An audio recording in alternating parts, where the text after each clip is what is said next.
Shakalaka, Bitcoin crashed exactly as predicted today. In this video, we're going to be talking about exactly why Bitcoin and altcoins crashed. Also, why this is the crash you must buy. This is the dip you must buy if you want to be a dipshit.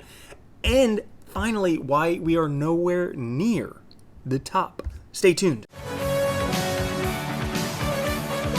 What's up, everyone? Randall here from Crypto Love. Today we're talking all about the Bitcoin crash that happened today. Before we do, guys, head on over to Twitter at the Crypto Love. Join us there where you could participate and enter to win this super sweet Crypto Love NFT giveaway where we're partnering with Uniquely to not only give away a sweet shirt like this one, but also an NFT that you could either keep the NFT or burn the NFT for an extra shirt. So you'll make sure to come join us over there at the Crypto Love. Now, guys, in our video the other day, we said, hey, Bitcoin again is in this ascending wedge, a bearish pattern, price is likely to break down, and guess what? It did.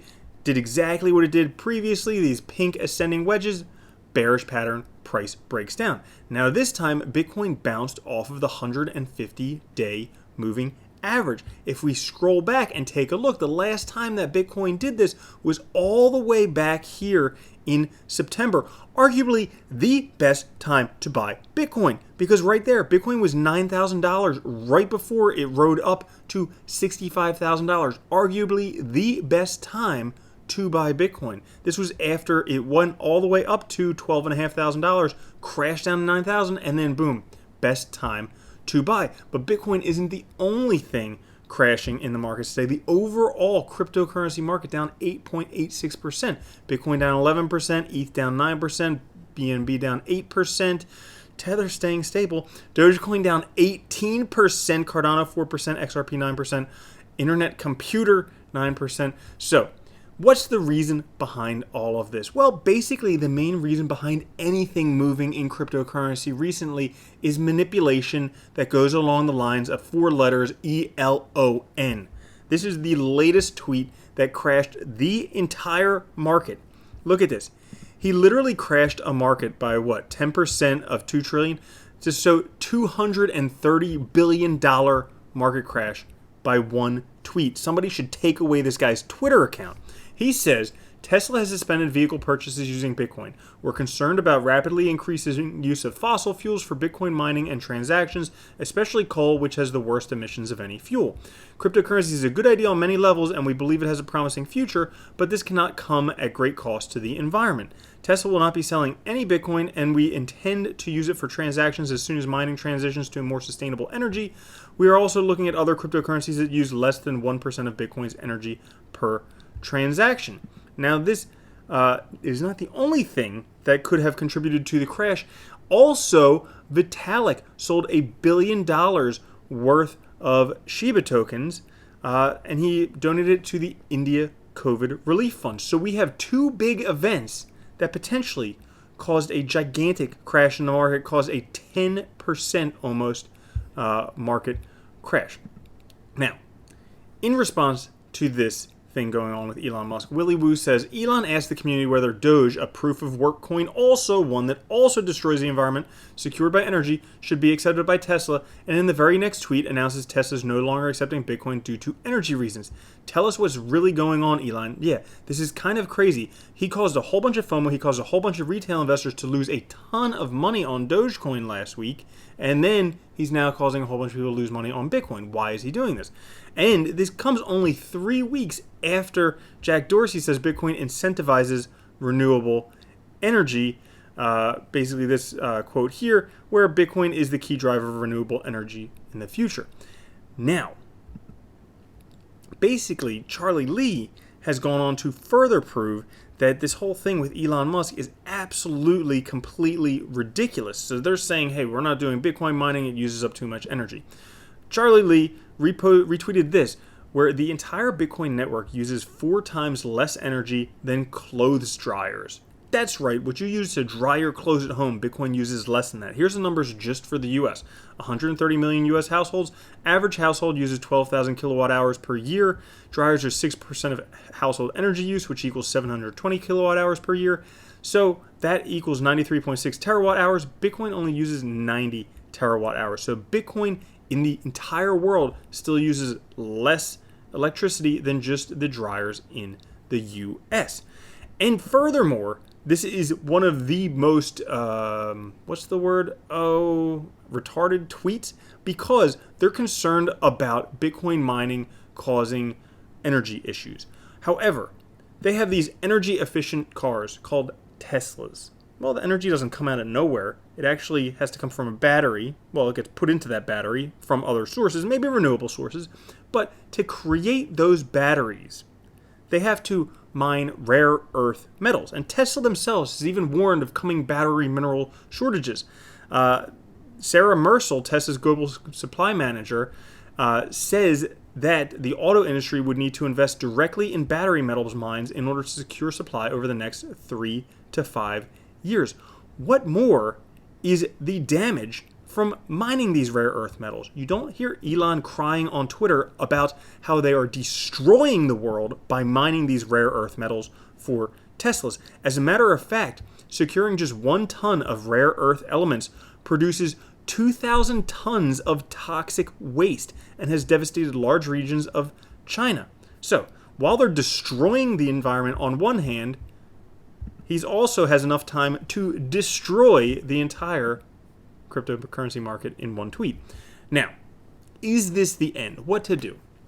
Like I said, this is a buying opportunity that has not been seen since September. If you're in Bitcoin and altcoins, cryptocurrencies, because you believe in it, guess what? This has not existed since September.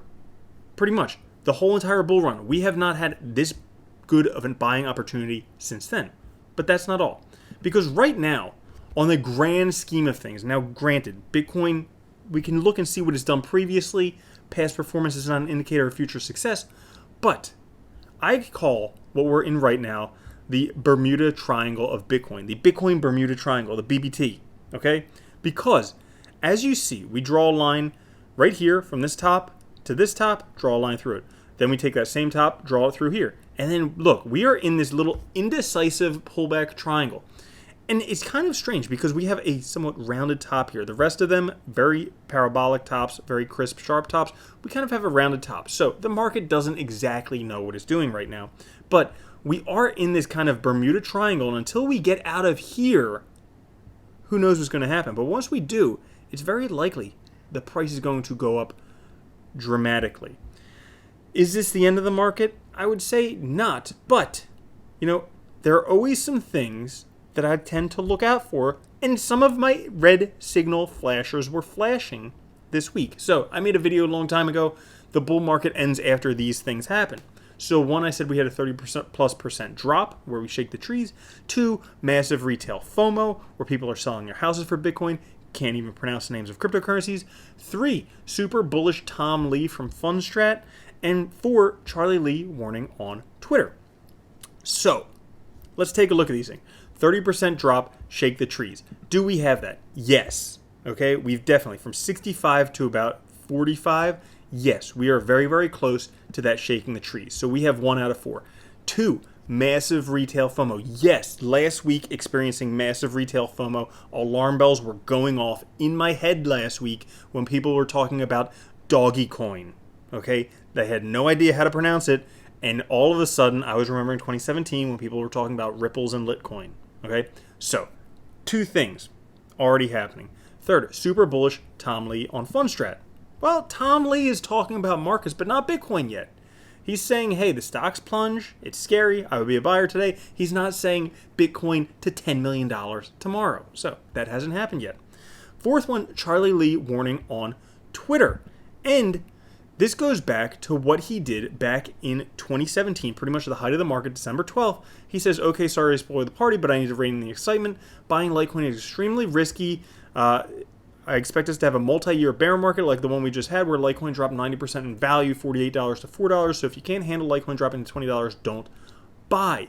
Now, when I went to go check his profile to see if he did do anything, well, he's just saying, hey, this whole argument about using electricity is wrong. He retweeted that. So he's not calling the end of the market yet. And, the other thing, though, that was kind of a little bit of a warning flag today was this right here. Vitalik dumping a whole bunch of Shiba. Now, granted, he became a billionaire like 10 days ago. He became a 15 billionaire from Shiba a couple days later. So, donating $1 billion to help out India, that's great. But could this be a cover? Does he know that this is the top of the market? Because that's what I thought back when Charlie Lee said this. When he was selling, okay, he had this Reddit post here where he said, hey, I'm selling because of conflict of interest. It's conflict of interest for him to hold Litecoin. So at that time, I thought he was selling because of conflict of interest, not because it was the top of the market. So right here, we have Vitalik selling a huge amount, 1/15 of his net worth. Not that much, but still selling a huge amount. And are we kind of not knowing exactly what the purpose of it is? Does he know it's the top and we don't? Well, I don't think so. Okay. So I like to look at this ColinTalksCrypto.com Bitcoin bull run indicator. And if we take a look at previous bull runs, this blue line, the CBBI index, has been pretty high. The lowest it's ever been is 87%. And this takes a look at a whole bunch of different indicators of the end, things like the golden ratio, Bitcoin search term on Google, stock to flow chart, pi cycle top indicator, 2-year moving averages, Trollo trend line, Ruppel Nuppel, Puel multiple, MVRV, roll ratio, and reserve risk. So at the minimum, at a peak, it's been 87%. Okay, the highest it's gotten here was about 77%. So we are not nearly as high as it has been previously in tops. And that being said, I think that there's still a lot of room to go up. We're kind of stuck in this Bitcoin Bermuda Triangle right now that we need to break out of. And mostly, I think the reason we're stuck in there is because we're being led by a guy who doesn't know which end is up. Sure, he's a genius, but he's also just changes his opinion every 2 seconds. Like, you really can't trust someone like that. Henry Ford, who was arguably a genius, he came to decisions quickly and changed his mind slowly. Seems like Elon Musk changes his mind every 2 seconds. Kind of also like what Donald Trump did on Twitter.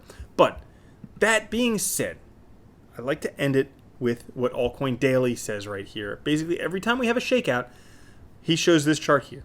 And last cycle, prior to every major leg up, there was a final shakeout. History is rhyming. Prepare yourself. HODL Bitcoin. So as we can see, a lot of shakeouts. We just had yet another shakeout.